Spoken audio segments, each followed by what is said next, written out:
Hey, everybody, welcome to Love and Reload, the voice of the relocation industry. I am your host, Ben Cross, and I'm so blessed and honored to be here today with my good friend, Christina Urrutia, the executive director of Women of Global Mobility. It's a super special show. Before we get started, Christina, how are you doing? Doing good. Hot.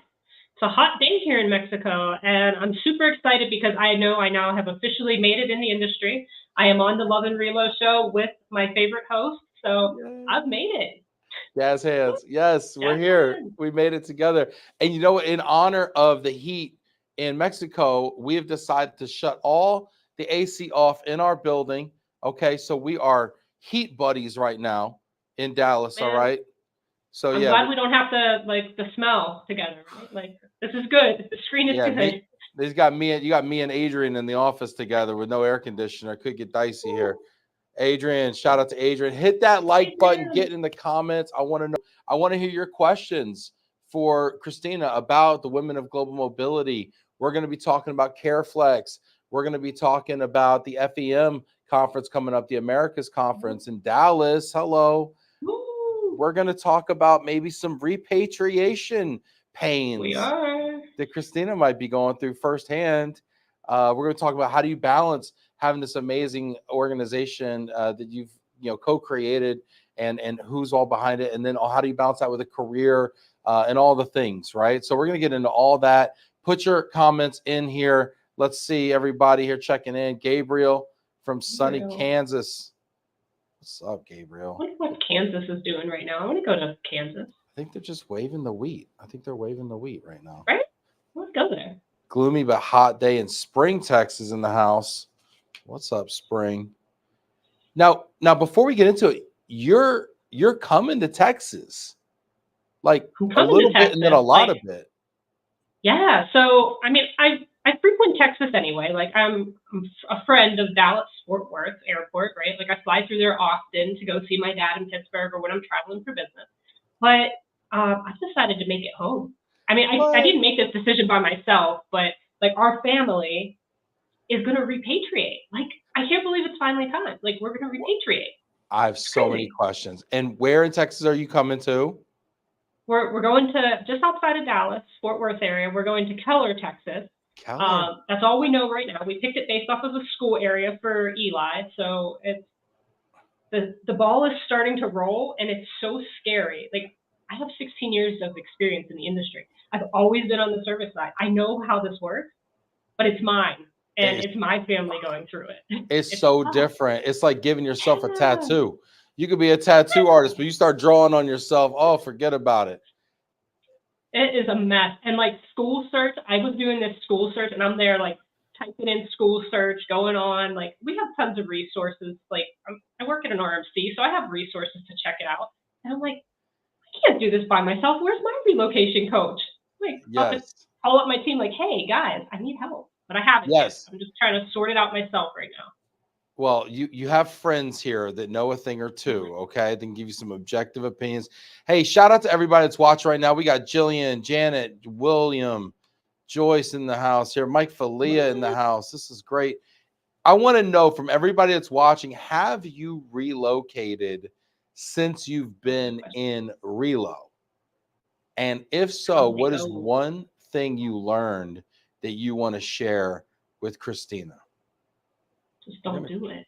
we're The last time I did this, I was moving to Mexico. I just kind of had, I didn't even have a plan when we moved here. It was just like we made a decision and we moved.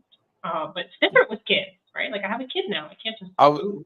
is it the destination? Is it the family situation? What makes this time different? Honestly, because I feel like Mexico is such a part of me now.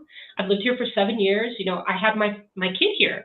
I have a family here. I have like this whole life that I've created here from nothing. We came here with nothing, not even boxes. We came with suitcases, and we have a 3 bedroom house. Like everything's going to be different, and the language is part of my life now. And I just can't imagine like this idea that I'm going to like one day cross the border, go to Texas, and I'm going to live there. It's crazy. It's so like, it's incredible. I'm so blessed. I'm really excited about it, but have lots of nerves around it too. And for Eli too, you know, he's 4. He's going to be entering school in the U.S. He's already in school here, so lots of changes. How's Eli dealing with it? How's your son dealing with it? It depends. Like some days, like I told him about the moving truck thing, and like you know, my husband's going through his immigration process. We're on the very last step. We're waiting for this piece of paper to show up, and we've talked about this. It's more complicated than that, but like when my husband gets his visa, Eli thinks it's going to be a piece of paper that comes in the mail the day before the moving truck. So that's how he's processing it. So he keeps talking about the moving truck that's coming, how he's excited to go to English school. He is so excited to not have to go to school in Spanish, because here we do. But he's like, I can't wait to talk to friends in English. It's going to be so cool. Wow. And then at the same time, he goes, but I'm scared to move. I don't want to move yet. I don't know what that means. So I'm going to be bringing him up a couple times to explore Texas, do the fun stuff. So any recommendations for fun, kid-friendly stuff to do in and around Dallas? I know there's tons, but pop them in for me because I need them. So I love Fort Worth. Anybody that knows me knows that I love Fort Worth, and you're going to be over by Fort Worth in Keller. So you're going to have the stockyards, which I absolutely love. That means you have the rodeo right there. You can go stick them on a big old longhorn, take some pictures. Like you can, like that. yeah. You wear the cowboy hats. Like, I mean, the whole nine, Yep. right? That part, he'll love that. And then I don't know if he's into sports or not, but that side of town also is where like the Texas Rangers play, which you can get a cheap ticket to the baseball game. They got a beautiful new indoor baseball stadium. You've got, and they also play, I think, the rugby teams out there as well. The cricket team might be around. I mean, they've got a lot of different types of sports and stuff. Of course, you know, America's team, Dallas Cowboys. Now that you'll be here, you can root for the Cowboys. Welcome. My dad's going to be so mad. Like, last year, I took a picture with, like, what's his name? Rowdy? Is it Rowdy? Rudy? The mascot for the Cowboys? Oh, Rowdy. Yeah, Rowdy. Yeah. I was at one of these, I think it was Y Texas conference or the other. Yeah, it was Y Texas. And I was there, and that's what actually made me decide on Texas. And I was there. I took a picture with the Cowboy mascot. My dad hates the Cowboys. Like, we're Steelers fan from Pittsburgh, you know. Oh, all right.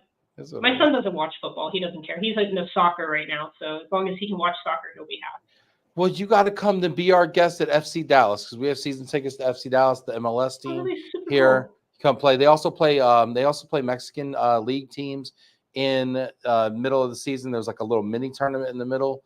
So yeah. You know what's coming next year? I think it's next year. Right? 2025, 2026, or 26 maybe. Yeah. The World Cup, right? World Cup, and we have more games than any other city in North America here in Dallas. We do not have the final. Yeah. We have the semifinal. So yeah, you're in store for a good time here. Let's see what let's check in with everybody here. Farrell Elliott, looking forward to this conversation. Perfect temperature. Thanks, Farrell. Appreciate you. Sharon Pfeffer is checking in here. Let's see who else we got. We got Mike Falea. Let's see here. Thanks, everyone. Oh, I'm reading Mike's comment right now about his family moved 6 times when he was a kid, and it was easier during the school year. Now, this is interesting. I'm going to have to connect with you, Mike, because I'm weighing on this.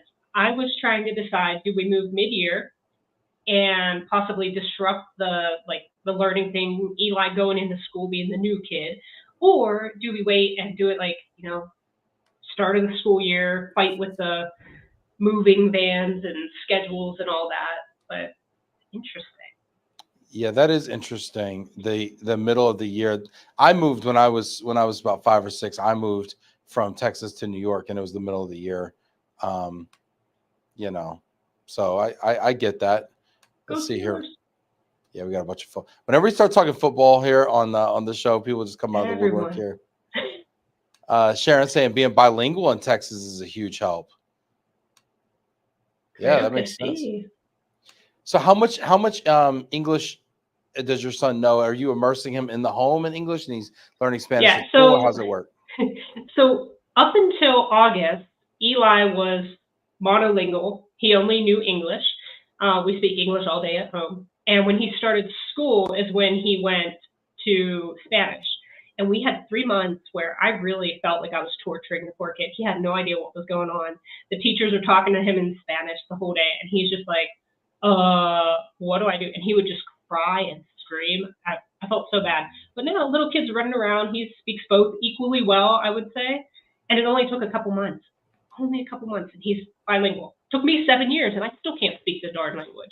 Kids are so resilient. And that's the thing. Like, honestly, I talk to so many candidates about opportunities in other cities, and I feel there's a reluctance to move. And I don't know if we blame the kids, or we attribute it to the kids, and they're in school and they're at a certain point, whatever, their friend group or their sports or whatever. And I feel like we're depriving the kids also in a way of experiencing different cultures and different I agree. things. And we're projecting our fear onto them with change and difference. Like for me, Eli travels everywhere with me. Like he loves to travel. This kid, he's 4. He asked at Christmas time, he asked Santa for a travel kit like Mama's. And he got a suitcase and one of those little neck pillows. He has like headphones. I mean, kid is decked out for travel and he loves it. He told me, he's like, Mama, there's one more thing that I wanted to ask Santa for, but I know he can't do it. He's like, will you take me to London? Dude, I'm taking my 4-year-old to London. I'm going to, because it's something that he asked for. And everyone's like, no, don't do it. He won't remember it. He won't enjoy it. My kid won't remember Disneyland either. But like, you know what? I will. I'm going to remember he asked for it and I took him and it was fun. And London's or maybe cheaper, it wasn't. And London's cheaper than Disney World too. Thank you. Yes. And like, you know, that's something, the one thing I love about being in Mexico is that I learned that.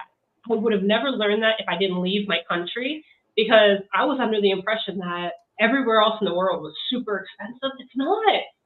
Like, it's really not. The flight is expensive to get there, but once you're there, heck, it's cheap as heck to go around places. Like, it's really, it's not so bad. Hey, look at this. We got Kelly Guerin checking in here. What's up, Kelly? Good friend of the show here.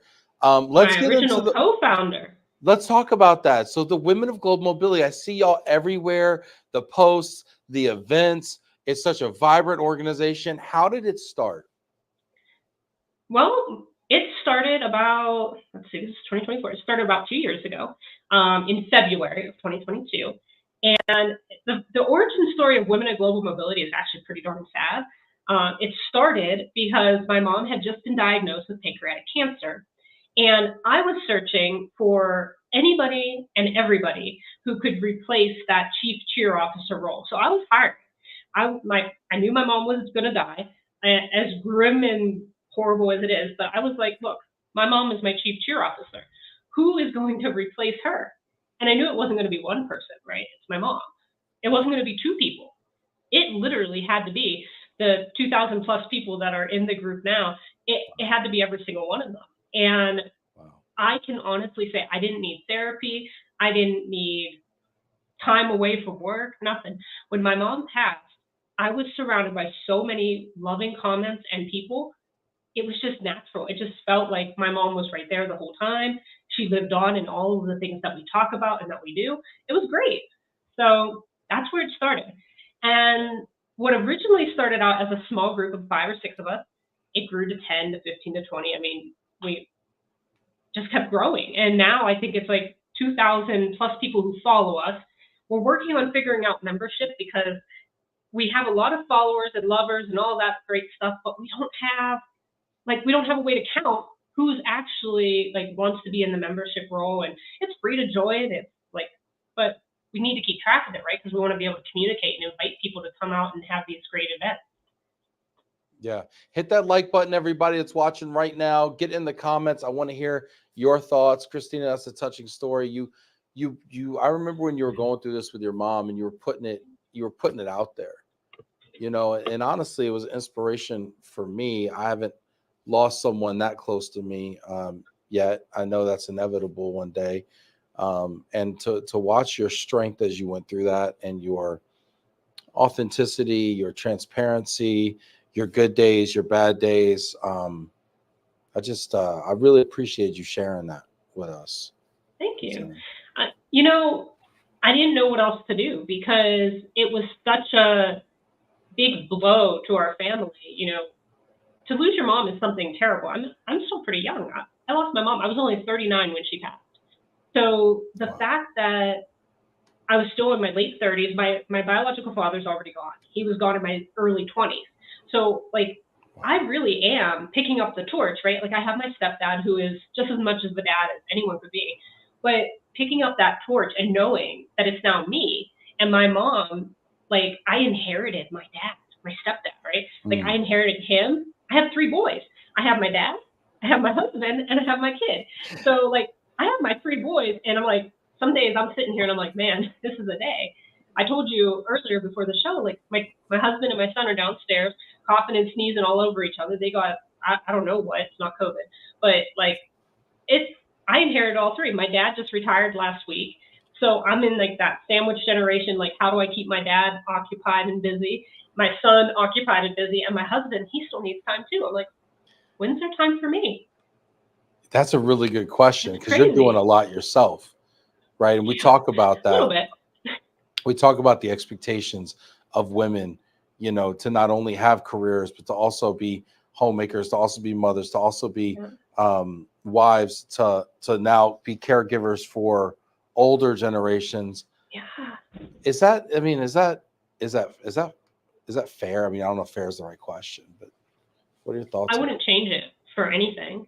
Like, to it? be honest, and we have a lot of conversations in our group about this too, where we start talking about all of these responsibilities. Women aren't asking to get rid of these responsibilities, right? Like, as women, we understand that these are our responsibilities. We're not responsible for them, we're responsible to them. And when you're responsible to somebody, you're choosing to be that person, right? I choose to care about my dad enough that I'm going to call him every night, even if it's inconvenient, because one day that chair is going to be empty and I'm not going to be able to. I'm responsible to those situations. And I think once you change your mind to that, like, is it fair? I mean, yeah, I'd like somebody to do the dishes for me once in a while. It'd be great, right? But I have no problem balancing the workload I have, but I just want to do so much. And sometimes my humanness doesn't let me.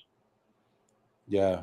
Need to I be a like what you're robot. saying there about changing the way we think about it, because you're right. All of these obligations are also blessings too, Hmm. right? Like, I mean, They our are. kids, our kids can be like the biggest pain in the butt, but like we wouldn't trade it. You know what I mean? No, because it's a season, right? Like every one of these pieces in my life, it's a season. Where I work today, it's a season. Where I am in my journey with women of global mobility, it's a season. What I'm doing with my husband right now, we're in the kid rearing phase, right? He's 4. In a couple years, my kid's not going to come to me and say, Mama, I need you. Mama, play superheroes. That's now. That's today. And you better believe if I have to choose between what's on my computer screen, what's on my phone, like how many times can I scroll, I'm going to play superheroes. And I'll be the best darn Catwoman you can ever imagine. Right now, lately I've been Ladybug. I don't know if you know, No, but if who's you know, you late? know. Who's Ladybug? What's this So I about? don't know if it's a thing in the U.S., but here it's really big. It's Cat Noir and the Miraculous Ladybug, and my son is in love with this show. And I like the things. It's a French like manga thing that they put on the TV. He's been watching it, but I have to be Ladybug because I'm the girl. And there's this like romance tension between Cat Noir and Ladybug. And my son's at that age where he wants to marry me. Of course. So we play wedding over and over again with Cat Noir and Ladybug. And we get married and we hold hands and then we go on our honeymoon. And Mhm. I love it. It's so wholesome. It is like Yeah. the best way to spend your afternoon ever. That's really beautiful. And shout out to everybody that's watching. Hit that like button. But you're right. I mean, all these beautiful moments. Hey, Anadita. Love you, Anadita. Thanks for checking in Love here. Anadita. Yeah, she's amazing at USI Law. They're There's so fantastic many people people. here I'm watching. I'm like, I need to follow up. These are all of the people that I really need to follow up with. Like, you just get so busy and you're like, oh man, yeah, I was supposed to send you an email. I'll send you an email later. Love Jillian you. is moving to Dallas as well. And so she says, I'll take all the tips. Ooh. Yeah, I'm telling you, Dallas is where Where's it's at. Jillian currently, though? Jillian is currently in CT, which is not Central Time. It's Connecticut, Ooh, actually. no. Oh, Yeah. yeah, that's a good choice, Jillian. Yeah. Oh no, Sherelle. Sherelle's stealing all my secrets. So Oh talking no. about kids and your affinity for them, and also your creative side. Tell me For about, mine. I hear that you're a phenomenal writer. Tell us about that. So yeah, I've wanted to write a real book for so long, but to be honest, every time I sit down to write, like, and I say real book, like one of those that are talking about like real life experiences, not like rhyming words. But I have to say, right after my mom passed, I got my inheritance check, right? And I'm like, well, what do I do? And one of the things that my mom always wanted to do on her bucket list was to write a children's book. So I sat down. I was at the beach. I was living in Veracruz at the time.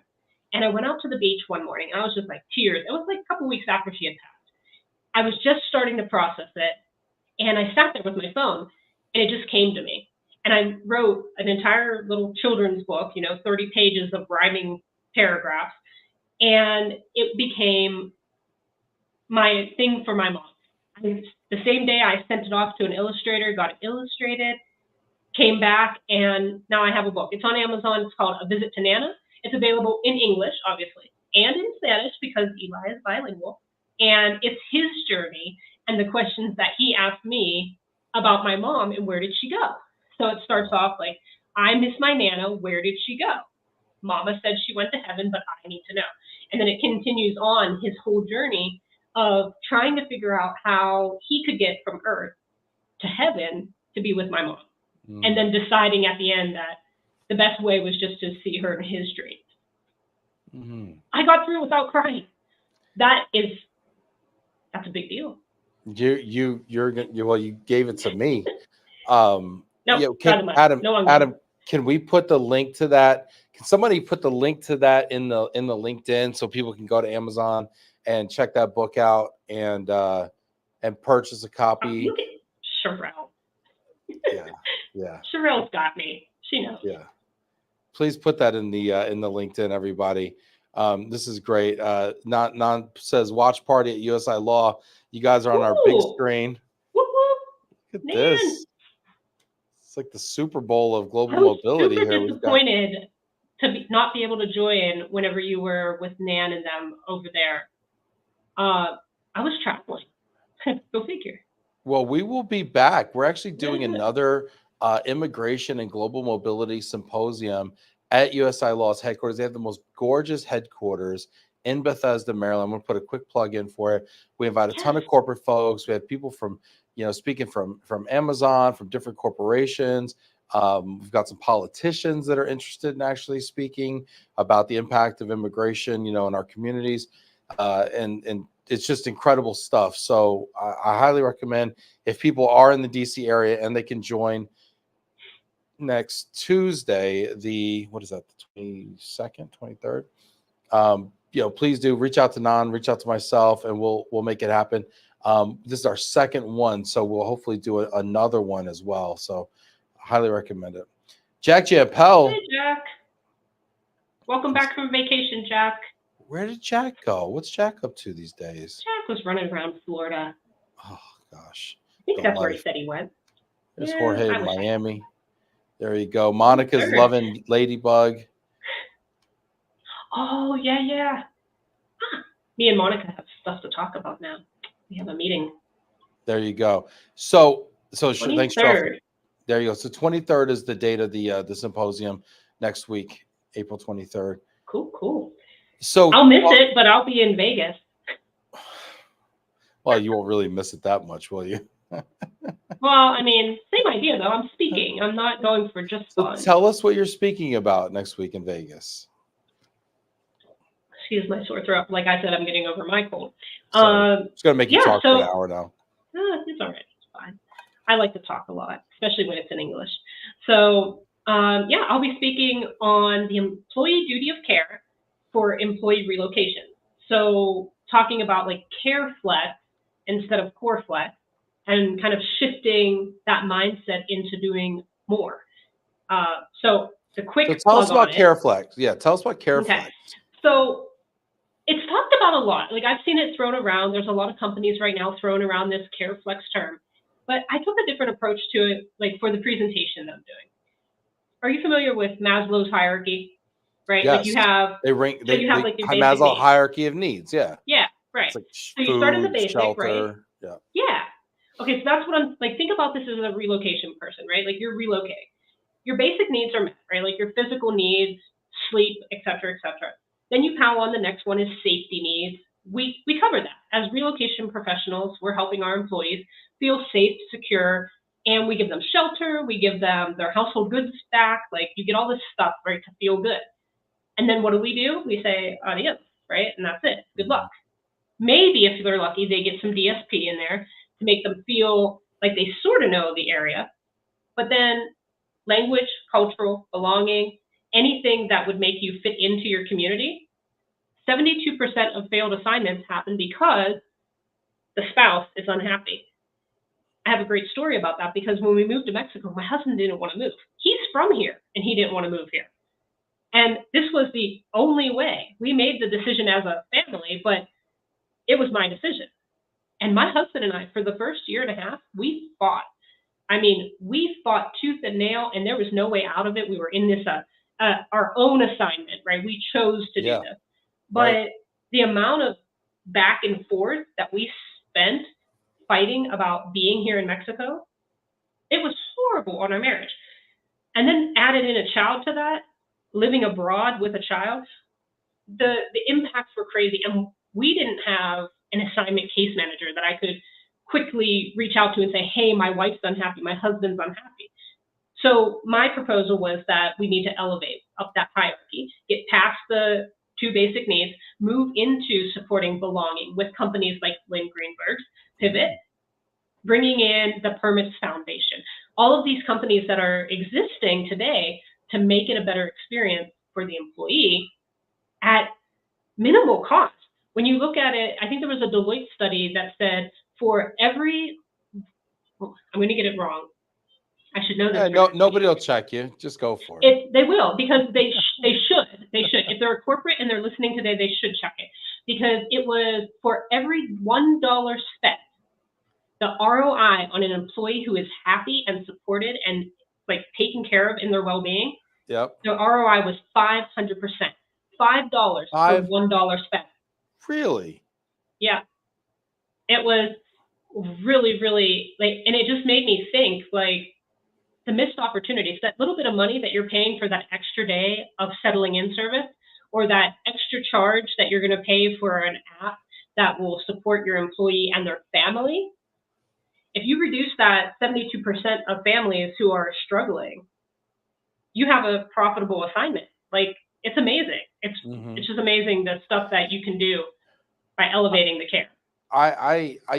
What you're saying totally resonates with me. My wife and I have moved from New York to Texas, Texas to Florida, Florida back to Texas, self-directed, Texas to North Carolina for work, North Carolina to Michigan for work, Michigan to Texas, self-directed. Oh. I will tell you, and I know they sound like, well, they're all within the US, like whatever, right? But different states, moving a Staten Island girl to Texas, like driving through Arkansas, tears were just coming down her face. She thought I was taking her to Little House on the Prairie to churn butter and make her own dresses. She was like, what, am I being taken right now? Like she felt totally scared, right? And then when we get there, to not have your people, right, your community, right? And we went through this in Texas, we went through this in Florida, and we went through this in North Carolina until she kind of, I mean, I think, it was easier for me because I had the coworkers and I had like a natural built-in kind of community that way. Yeah. And she struggled with it. Yeah. And actually having kids made it easier on her because you can meet people through the kids. So you could go to like a play group or a stroller strides or a something, mom's active group or, whatever. Right. And you That's can hard though, to put yourself out there and go to those things. It like, is. And it's not fun to coordinate and to have to go to play dates. And especially if you're coming from a woman who had a career, like imagine internationally, leaving your career to follow your spouse. That's tough to just all of a sudden be a stay-at-home because your spouse had a better job. You're right. Yep, Monica, you're right. Emotional support is huge. Years after I moved, I'm going through identity crisis. Really, Monica, tell us about the Identity Yeah. crisis. I think that's really interesting. Do you feel like I think your it's going identity to is be going to on our podcast too. Yep. do you feel like your identity is going to, I don't want to say have a crisis, but yeah, what's that going to I am do? having a crisis. I am. I think I am already, because it's one of the biggest parts of the relocation that I'm afraid of. Like I said, like Mexico is such a part of me now. And I love telling my story, right? Like, oh, I have 16 years of global mobility experience. I live in Puebla, Mexico. It's me. That's who I am. And now it's going to be like, I used to live in Mexico. I lived with a D for 7 years in Mexico, almost a decade. Wow. And I can't imagine, like, yeah, it's going to impact me. And I'm more worried about my son, though, right? Like, he's just developing his identity. What is that going to look like as he, like, is he going to remember that he used to live in Mexico? I'm sure he'll remember, but he won't remember the struggles that we had here. I don't think he's going to remember the bad stuff. I think he'll remember more of the good stuff.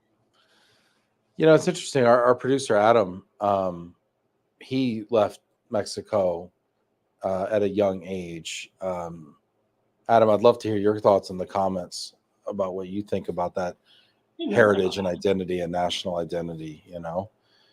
And it's important for me too to like make sure we keep that for him. Yeah. Now does he have what about, you talked about your husband's immigration. What about your son? How does that work? So he was born in Mexico. He's technically Mexican first, as I put it to my family, but he's a dual citizen automatically. He got his citizenship by birth here in Mexico, and he has his U.S. citizenship by parentage from me. So he has 2 passports. He comes and goes freely. He can choose. The only problem he'll have is whenever he's older, he'll have to make a decision tax-wise on where he wants to be taxed for the rest of his life, right? Because U.S. Taxes worldwide income. So when he gets his first job, whether he decides to have it here in Mexico or in the U.S., he will be taxed as a U.S. citizen. So it's one of the downfalls, I guess. Right. And is that not the same case with Mexico? They don't tax his U.S. income? Mexico has tons of loopholes. I shouldn't say that, like, but it really does. Mexico, technically, like, he has to prove that he's paying taxes somewhere else. So if he were going to come back later in life, he might have to just prove that he's paid taxes in the U.S. A lot easier than the U.S., where if they catch you, you know, there's fines, penalties, jail, who knows what else. Sure. Yep. Man, interesting. Christian saying, I'm constantly telling my manager that the family fails, the assignment fails. So true. That's true. True. There's like a statistic about divorce rates for assignments too. It's like some ridiculous numbers, like 12%, 13%, or something like that. Yeah, I'd like to see stats on that. I'm sure we don't like to publish those because, frankly, they don't really sell relocation. But yeah, no, I think it's important that we face that fact. Yeah. Want to get rid of your spouse? How to get rid of your spouse in 2 easy steps. Accept a relocation assignment, like, right? And move to a third world country. Don't get cultural training. Don't get language training. Don't get a DSP. Don't get pivot. Don't. No problem. You'll be done in 6 months. Oh gosh, it's so terrible. Sounds like we should move to Mexico. Shouldn't laugh about this. This is great. Yeah. I want to go to Monica's sharing her identity crisis. Who am I? Person's close. Her mom said she changed. She's not the same anymore. My dad tells me that all the time. Really? Mm-hmm. How changed how? Well, one, I don't sound the same. I mean, my accent's gone, right? I'm not from Pittsburgh anymore. You could probably pin me for an American, but where?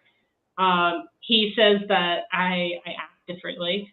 I'm not as materialistic as I used to be. A lot of them are good things, but he's just like, you're different than the Christina that left here. And I'm like, you're right. That's the point, right? That was the point of all of this, to be a better person when I return. I don't think everyone gets that same experience. Some people come back worse. But for me, living in a third world country, I think Mexico shouldn't be considered third world. Some of the places, but like where I live, it's pretty close to first world, but it's a different thing, right? It's a whole different lifestyle. super interesting. Dana is Sell saying everything. sell everything. Yes. What's the move plan, Christina? Knowing what you know about relocating, your options, what are you really trying to do? What policy and benefits have you given yourself? So here's something that 7 years ago Christina did that was not a very smart decision. Well, these are my favorite Um, stories. Go ahead. oh man. So we lived in California. We had a 2-bedroom apartment. Before all of this, before kids, before everything, fully furnished. And we packed all of that up and we put it in a storage unit, which is sitting over there in Fountain Valley. For the last 7 years, building, like, every year they raise my rent to 5%, And you whatever. can't do nothing about it. You can't do Well, I could. nothing. I could. Well, here's my plan. Okay, You so could stop paying for it, end up on Storage Wars, and they'd be, yep, and they'd be bidding on your stuff. that's what I thought. So this is what I was thinking like 2 years ago when I lost my job. I was like, this is what I should do. I should just like go out, get the 5 or 6 things that actually matter, box it up, send it to Pittsburgh, and then just let the storage unit go. But I didn't. I kept it. I keep paying on it. And I'm going to move all of that stuff this year to Texas because the prices are right. The storage unit in Texas is almost $100 cheaper because I've gained the 5% over 7 years, right? So $100 a month cheaper. And I'm going to move it to Texas and hope that my relocation plan from Mexico doesn't fall through. Maybe that's stupid. I don't know. But that's the plan right now. The stuff from California is going to go to Texas if I get out there. I'm going out there later this year, and I'm going to check to make sure that there's not mold. California's been having some crazy intense rain. So there's a good chance that all of that is covered in mold. I mean, it wasn't a conditioned unit. It's a self-storage, right? It's not even like warehouse storage. So I'm like, there's a chance all of that's already gone, and I just wasted like disgusting amount of money on it. I think it's like $12,000. So there's option one. Option two is we still have to get the stuff from Mexico up there. And the furniture here, we're just going to leave the furniture. But my son, I can't let him, I can't ask him to leave the toys behind. And I have a little bit of a toy problem because I came from a broken home. So like my mom and dad, when I was young, they got divorced. And when we left, my dad, right, like my dad, and my mom left my dad, and it was like one of those fly by night leaves. So we had like trash bags on our back. And I was given one trash bag and told whatever fits in your trash bag, you got to take with you, but nothing else. Oh, wow. Guess what happened to my toys? Like I couldn't take everything. So I had my favorite toys, right? But like I left a lot. So past trauma me will not be able to leave behind my son's toys, even if they're useless. So I'm having a full shipment. I mean, that's about 2,000 pounds of toys we got to move. Oh, 2,000 So anyone pounds from Mini Move, let's see, Mini Move, Send, any of those small storage companies or small shipment companies, reach out to me. I have a move for you. Mexico to the U.S., please. Where's Hosea from Reversal? They do amazing cross-border moves. Yeah, we'll have to get you some quotes here. I had a similar situation, honestly, when my mom left my stepfather when I was probably in 7th grade. A U-Haul came, they put the large furniture pieces that she cared about in there, and we were in the same town. So it's like, oh, you can come back for your baseball cards, you can come back for your Lego collection, you can come back for all your grandmother's letters to you, all the stuff that your video, all the stuff that's important to you. But who's going to take me over there? Who's going to help me go get, so I ended up losing all my like baseball card collections, all my stuff. And so I have toy trauma too, Christina. I feel you. Does your son have a lot of stuff that like? Oh my God. I'm embarrassed sometimes. It is a travesty how many toys my son has. Like, honestly, you would think I was running like an orphanage. I got so many toys. You'd think I had a swap meet going. Like, honestly, my kids, I wish I wait for my kids to say something sideways to me, and I just threaten I'm gonna throw them all out. I'm gonna throw all of them. Every time they throw a toy, I say, you throw it, lose it. This is how I'm trying to get rid of these toys. And I actually, you know what I did? I got my son into gambling. You got a plan. I got my 8-year-old into gambling and March Madness, and he started losing so much. I convinced him now he has to sell all his toys on Facebook Marketplace. So I'm working on ways to get rid of the toys, but they just keep coming, Christina? Well, we have a rule. We implemented a rule whenever he was really small that we would never say we'd throw them out. However, we do two things to maintain like the toy rotation. Maybe it'll help. The first thing is that if he doesn't play with them within a 3-month period, they get put into a special box that is now in the in danger zone. If he doesn't go into the in danger zone and pull them out to play with them, then they're gone. They actually get sold to kids or given to kids during the holidays. Like we go out on the street and we'll take like toys out to these kids on the street and just be like, here, have a toy around like the holidays. The second thing I'm trying to get him into, and it was really hard this year because he understood what it meant.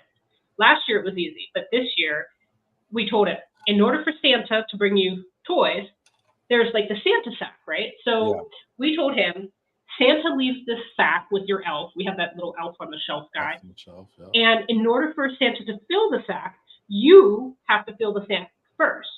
So you take the sack, you take it up to your room, and you got to fill it with clothes, toys, whatever. So of course we filled it with a lot of clothes the first time, right? And some of his older toys that he doesn't play with. And that now gets donated. And in turn, on Christmas morning, Santa brings a full sack of new toys that are more age appropriate, things he's asked for, etc. This year he asked for a suitcase. I was like, that's like the only thing that fits in a Santa sack. So it was like, fill the suitcase with some toys too, but it works. It works because it's getting him into that habit of giving also. And I think that's really important for kids to see that, like, I give, right? Like I give to Move for Hunger or whatever it is. And it's so important for Eli to see me giving. So I donate my stuff too, right? Like Mama has too many clothes that don't fit. Let's put them in the truck. Let's give them to somebody. And I want him to see that and do that. I never did that when I was in the US. That's a Mexico thing. That came from me being here and seeing poverty every day. Like as soon as I walk out of my gated community that's rich and I step into real Mexico, I'm like, oh yeah, how blessed am I, right? Yeah, what a great tip. Hit that like button, everybody. If you're watching out there, I want to hear what are your toy strategies, your decluttering strategies for relocating. How do you deal with all the clutter, all the stuff that accumulates? I had a moment this morning. I'm like, I feel like we are just like piling junk onto ourselves, right? I mean, and now you got Temu and you got all these other new things, and it's like there's just more junk piling into our lives that keep us between what's really, they get in the middle of what's really important. Yep. Toys for kids under 5. Toys. Yeah, I can't even imagine. I have one kid, and we have toys upon toys. And my dad's doing the same thing right now. My dad is going through it on the other end, right? Like he's 70, he's trying to downsize, and he's a mechanic, so he has all these tools in his house that he can't get rid of. And he's like, but I like these tools. I'm like, you have 6 sets of the same thing. He's like, yeah. How many socket wrenches do you need? How many? 1 set. That's it. 1 set. Well, I need the metric one and the whatever the other. I know what. Right. Got it. I was like, fine, yeah, I'm gonna keep it. Like 2 sets tops. Yeah. We're gonna get into some more Women of Global Mobility stuff. I want to hear what's on deck for this year. What can we look forward to? We're also going to be doing an overrated, underrated, which is going to be a lot of fun. So stick around for that. I got a question for you. Jonathan saying goodbye toys. Yeah. We're peace later, Jonathan. So let me ask you this. So what can we look forward to from Women of Global Mobility? What is on the agenda for this year? So right now, Rachel actually just had a really successful mobility roundtable that she hosted in Atlanta. So we're going to be trying to duplicate that in other cities. If there's a city you'd like to see us come to, please shout it out. We're happy Dallas. to do it. Well, Ben, I'm going to be in Dallas next month for FEM, and I'm hosting a Women of Global Mobility meetup. It's not going to be a roundtable this time. It's just going to be a fun meetup like we did before. So we have a couple of sponsors that are on deck. Premium Mortgage is going to be sponsoring us. Express Housing, Express Corporate Housing, they're going to be sponsoring. So we have a couple of sponsors, which we're working on the program and the details right now, but it's going to be in the downtown Dallas area. How can people sponsor? What does sponsorship look like? Because I know there's a lot of people watching right now that probably are going to be at the Forum for Expatriate Management in Dallas, May 22nd through 24th, I want to say. There you go. So how do people sponsor your event on the 22nd? So they can reach out to either Rachel or myself, and we'll give them all the sponsorship details and packages. Like right now, we're doing one event at a time. We are still in the process and pursuit of our 501c3, which is our nonprofit status. We have word from our friends over at USI Law that should be coming through soon. And when we get that, then we'll have a bank account and can do official, like, send your sponsorships for the whole year. So right now it's a case-by-case basis. That's awesome. So USI Law is doing some pro bono work for women of global mobility. Helping us, yes. I don't know if I was allowed to shout that out or not, but oops, sorry, man. I'm sorry if I burst anybody's, like, if I had a secret there. Sorry. Well, they're good people over there. I'm sure they are. They've helped me so much with the process and like understanding what I need to do to get ready for that status. It's not an easy process. There's a lot of stuff that goes into it, and we're super excited though, because we really do have a great group. And once we start where we are able to accept those sponsorship dollars, we're looking forward to getting more involved, giving back to the community and those kind of things. So lots on the plate.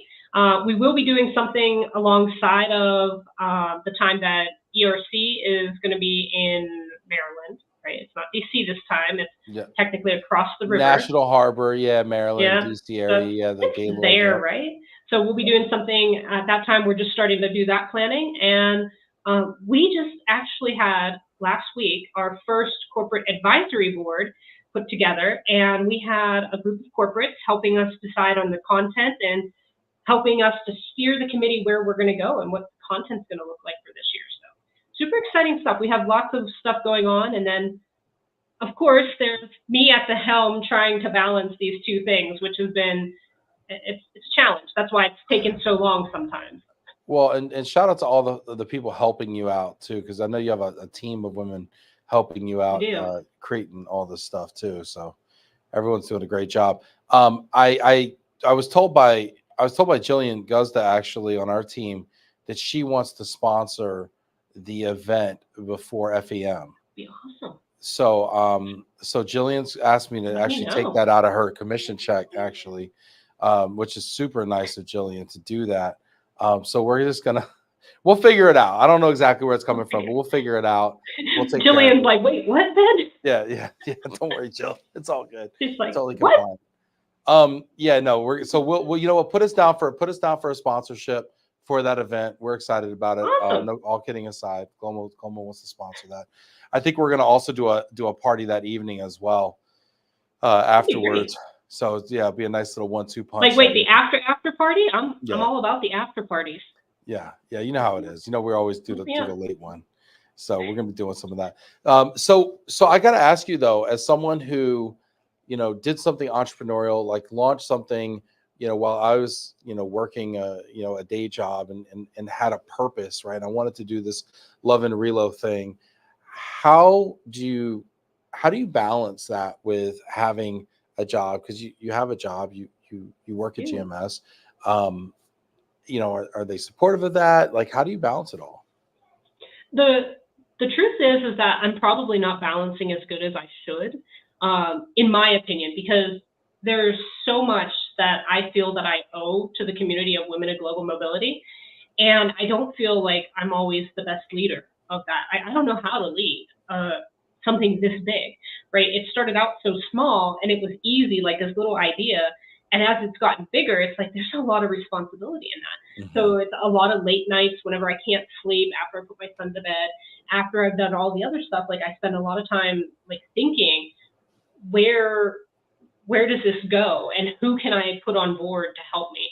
So it's really been a lot about strategic planning with the right people in the right roles to help support that, right? Like the right person for communications, the right person to make sure that everything goes out on time. And yet still getting involved in the ways that I love to get involved, that shows my passion and my pride in the organization that we created. As far as like GMS, the reason that I joined GMS, I was unemployed for 6 months before I started at GMS. And the reason that I joined GMS was because they were so supportive of it. And John, from the very beginning, told me, like, we know that you're doing this and we think it's wonderful. So keep going. And if there's anything that we can do, let us know how we can support you and let us be involved in it because we want to see you grow and succeed. So that's the short answer. That's Price cool. Point was the same way. When I started this at Price Point, Ben at Price Point was amazing with supporting me and said, anything that you need, anytime that you need, do it because this is a value to the industry. So I've been very fortunate that people have been supportive. Well, I think it is, and I think any company would be foolish not to. I mean, it's such a cool movement that you guys are creating with what you're doing here, and there's so much passion for it. And Janet Okowski even said in the comments she's a member. She's looking to become a more active member. I think people are inspired by it, and it's just going to continue to gain steam, and it's going to snowball, you know, in its influence, I think. And I love the fact that there's so many people that are working on it. It's enabling you to do so much with it, from these roundtables to these events and these thought leadership It series. really can be anything. And that's what I tell women whenever they're like, hey, how do we get involved? And I'm like, there's no set thing that it is. It's just this ever evolving great movement of support and enablement for women and for allies as well, right? Like we have tons of guy members that are showing up. Yeah, what's up? We What's have up with men on the that? board. Can the guys get in the mix here? What's Yes. going on? Yes, absolutely. We're all inclusive. We're diversity focused, right? Like the standard DE&I thing that I have to say, but like really honestly, you might not enjoy every topic that we talk about. I'm pretty sure you're not going to join in on a menopause conversation. However, if your wife is going through menopause, your daughter, I was gonna say, I might you need some might be context interested, right? And there's so many other things. Like we're not always just talking about women's needs. We're also talking about how can you be an ally in the workplace for women and supporting women who are job searching while they're on maternity leave, right? Like maternity is such a big thing, and a lot of women leave their jobs and get out of the workforce completely because of motherhood. And it shouldn't be like that. We should be able to do both because I find my career very satisfying. I like my career. I couldn't imagine giving all of that up just because I wanted to be a mom too. I can do both. Sometimes I just need a little more flexibility. Yeah. Oh, Sherelle. Yeah, Sherelle's a great supporter. She's my cheerleader today. Love it. Thank you, Sherelle. Monica, everybody, Janet, Jillian, everybody's in the comments here. Yeah. Kelly, this is fantastic. I'm loving it. I could talk about this forever because I really do love and respect what you're doing. It's hard to start something. I have so much respect for it. To do anything for the first time, people look at it like, what's that? And then after you do it and it gets momentum, people are like, oh yeah, that makes perfect sense. Should have done that a long time ago. And it's like, exactly. Well, I didn't, you know. I'm so excited for where this is going. And I think this is just, this is just another one of those kind of grassroots things that's just popping up to fill a void in community and create another opportunity for people to connect.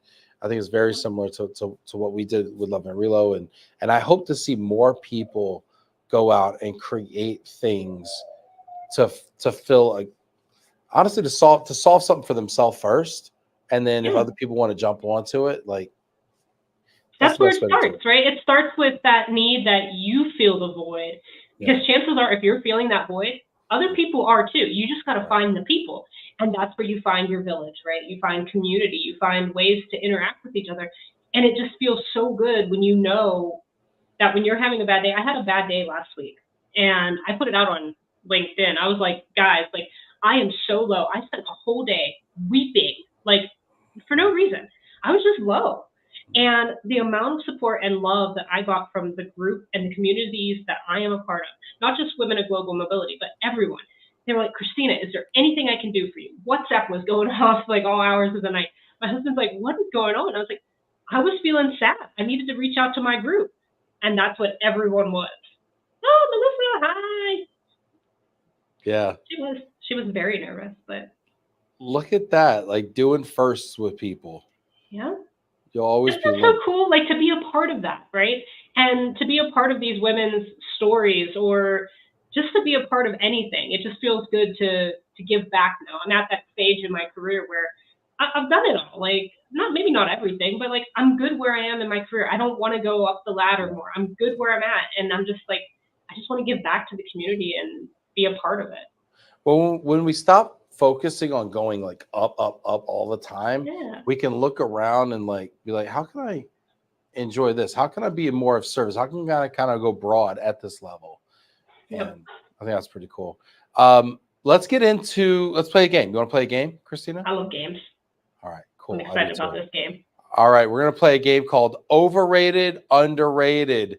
Do you know how to play, Christina? I do, but please refresh my memory just to make It's sure simple. I'm on There's point. only 2 rules. The first rule is I will give you a topic and you tell me if it's overrated or underrated. Those are your only 2 options, okay? That's easy. The second, I will tell you if you are right or wrong. I have a feeling we're going to agree on most of these. I think I'm. We'll see. Don't be so sure. We also keep score here. Don't be so sure here, all right? Let's see here. Everyone needs support. This is a perfect segue. Do need all right, support. Here we go. The first one up is TikTok and social media in general. Totally overrated. Wow. TikTok. Overrated. Now hold on. Now I take a little bit of an exception here, and I don't know if who my beef is with here, but putting TikTok and everything else into the same bucket feels a little. We're gonna keep it. I mean, TikTok. We are technically on social media right now. I know. I want to. But in general, if you could do anything else, like if your son came in right now and said, "Dad, I want to play," I'd be like, "You'd rather be playing with your." No, you'd rather play. You in your mind, you would say out loud, yes. You would say, "I'm on a podcast," but then you would be like, "Son, I would rather play with you than do that." For sure. You know what I would legitimately do? And I've done this before. This happened a lot season 1, season 2. I would say, let's play podcast. Let's bring you into my world, and let's, instead of playing whatever, let's do this. And then he'd get on. He'd say a couple things. Maybe he wouldn't. He'd get shy, whatever. But that's what I would like that too. Yeah. Still overrated. I think, man, like this is tough. Like I think there's TikTok and then there's everything else at this point. TikTok, I think it's impossible to overrate the importance and influence of social media channels and platforms today. I think they are as bigger than TV. Especially when you look at the amount of screen, amount of time and usage that we spend on a daily basis on them. I think that they can be overstated. I think we overuse them, but I don't think we can overestimate their importance. And I think also, like, where would women of global mobility be without LinkedIn? Good point.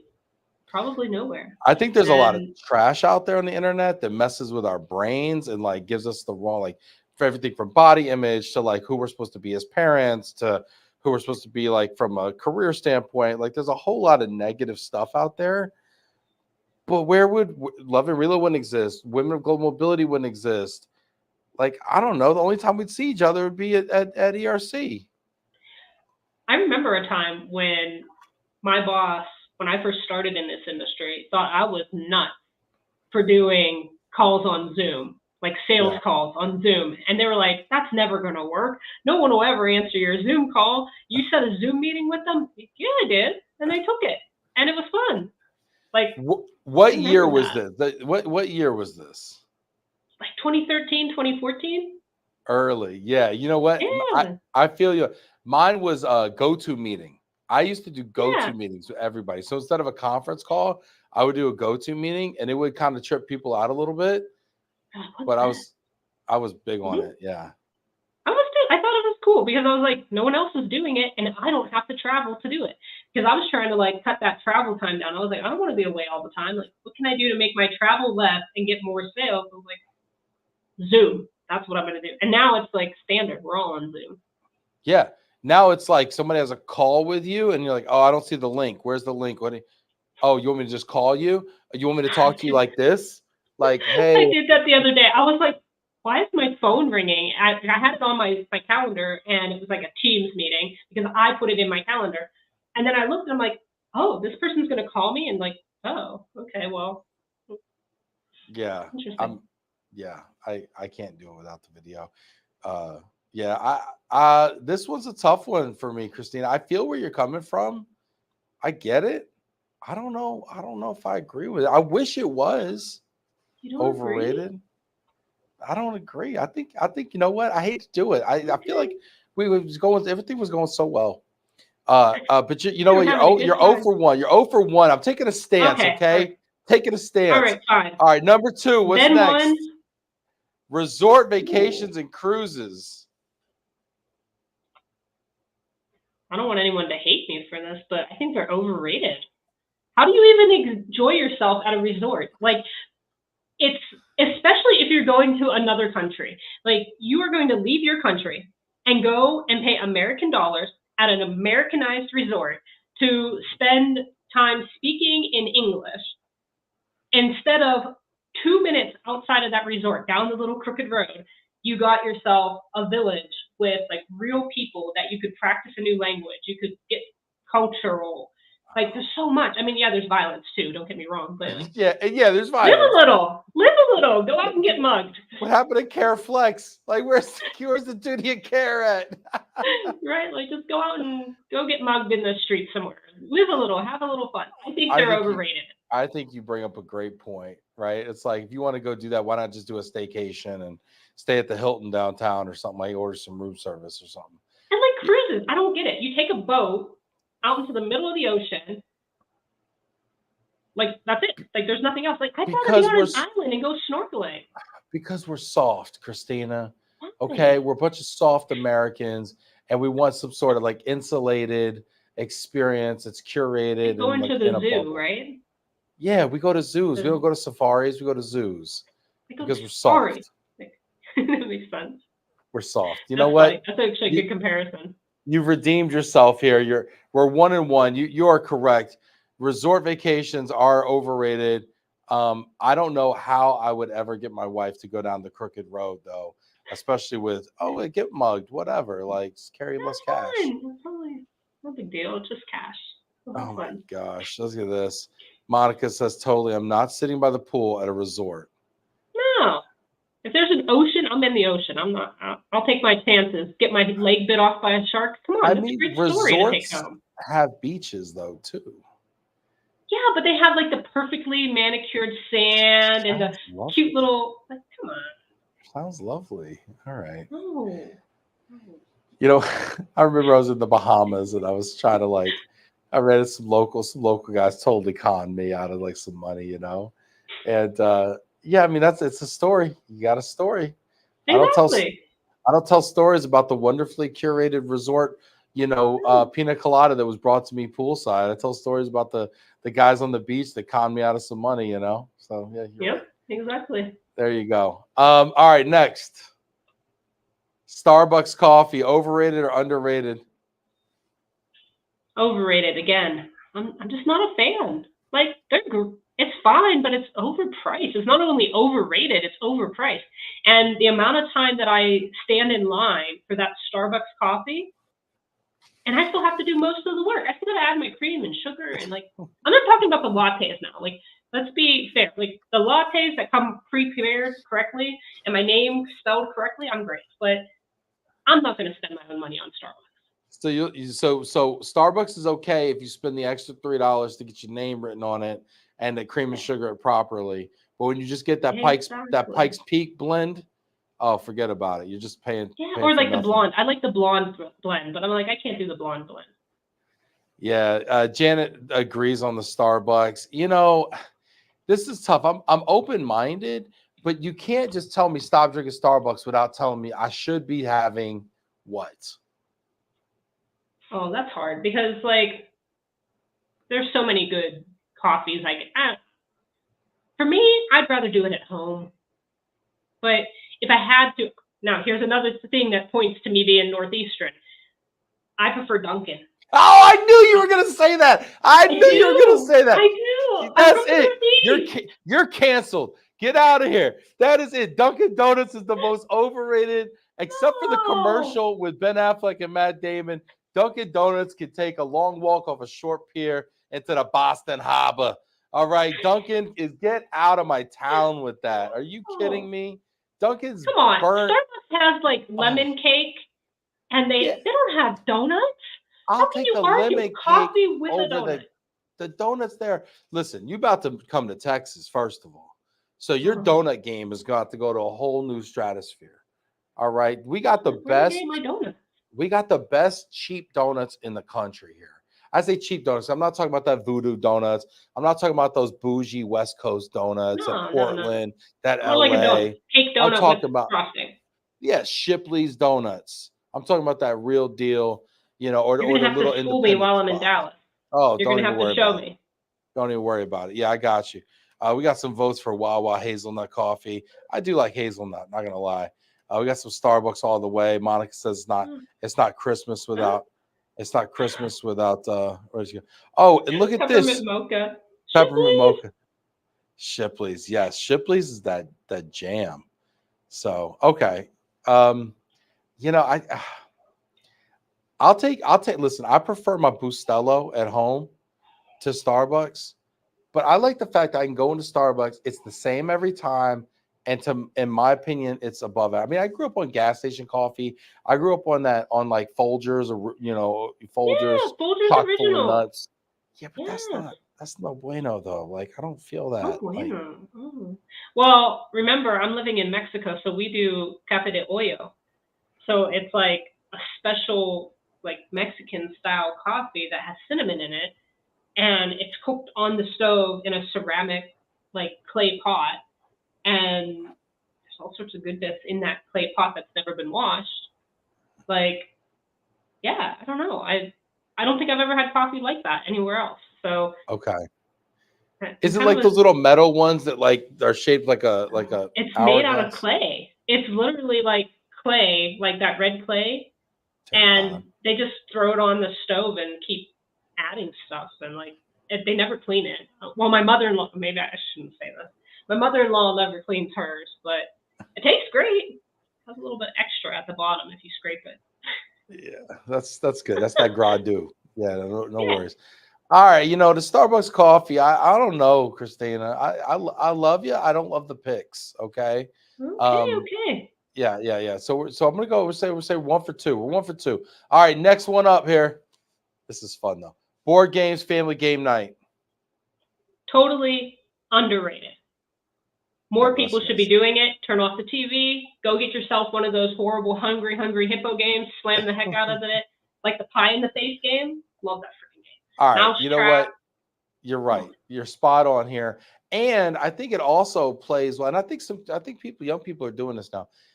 I think this plays at every age. I think game night for 20 somethings, 30 somethings, 40 and up. I yeah. think you could do game night at every level. I think it's an excellent idea. My husband and I still do puzzles together. Not as many as we used to. Like we used to do 1,000, 1,500 pieces in a night and just stay up all night doing puzzles and drinking. Now we do like 500-piece puzzles every night. So I have like a big stack of puzzles we just do, and we just got back into it now that Eli will leave the pieces alone. So we do most of the puzzle. We leave like 10 pieces out, and we let him finish it in the morning before school, and he does the last couple pieces. It's fun. That is a really nice thing. It's I wholesome, right? It's like you would never guess that from me that I'm doing puzzles at night. I love that. And now, do you take them and you break them back down? You put them in the box, or do you frame them? Some of What's it? them. We have a couple that we just did with Eli that were Spider-Man, and he liked Spider-Man. So I took the Mod Podge and I'm like gluing them, and we're gonna stick them up on his wall, and he'll get to keep them. That's beautiful. That's lovely. Fun. All right. You know what? Look, you're back in it. Two for two. Two Do and it too. two. All We're right. two and Do we two have a here tiebreaker? yeah, we do. Number 5. Let's go. End of Oh, life you're not planning. gonna like me for this. This is so doom and gloom. I'm sorry, but I'm 40. Come on now. I I had to throw this one in here. So I think that it is totally underrated for our age group, Ben, because end of life planning is a serious thing. You have kids, I have kids. Well, a kid and pets and a husband. But like it is so underrated, and it takes just a couple minutes to put your thoughts there and say, do I have enough life insurance that my son, if I died tomorrow, got hit by a car, was traveling, whatever, does my son have enough money to have the life that I intended him to have? Because if you're gone, like, where's the plan, right? Is your son going to get taken care of the exact same way that you have in your mind? Maybe not. But can you have enough money provided for him to do it? Heck yeah, you can. You need to have the right life insurance policy, right? You need to have a will. If you have kids, you should have a dedicated person that this kid is going to go to. If you and your spouse is gone, like, who's that person that would raise your kid and love them like you do? It's important as a parent at this age. I don't know. Yeah, that's a real bummer. It's a bummer, but it's true talk. Yeah. Oh man. Okay. All right. You know, I think it is underrated because I think a lot of us aren't thinking about it. So I think you scored your final point here. I don't want to belabor the end of life topic. 3 for 2. Success. There you go. Nice job, Christina. Fantastic. This is great. People are enjoying this. This is really good. A lot of fun. Christina, why don't you leave us maybe with a final thought here? Close us out. Final thought. It's hard. I'm not really good at final thoughts. It's not gonna be my final thought. How about this? I do have something. So if anyone is looking for someone to vote for the Global Mobility Professional of the Year, I was nominated, and you can vote on the FEM website. They have like a little link down below that you can say, Christina Urrutia, yay, we want her to be the winner. And I will see you all in Dallas next month, and hopefully we'll have something to celebrate. Can we put, that's phenomenal. Can we put the link to that voting page into the LinkedIn so that everyone can click on it and vote for Christina as the Global Mobility Professional of the Year? Is that like the champion thing? I don't know where I got it. I don't know. My mom used to do that. Let's do it. I love it.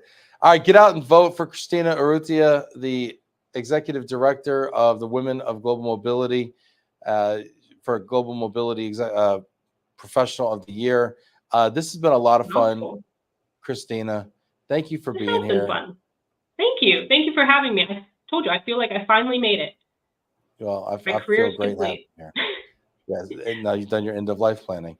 No, just kidding. Yes, there it is. No, bucket list. This is great. You've got a lot more to go here, and a lot of people. I have a TEDx talk that I want to do. So, what would your TED talk be on? I don't know yet. I haven't decided that far yet. I just know I want to do it at some point in my life. So, I love it. I've got things to do. Lots of bucket lists.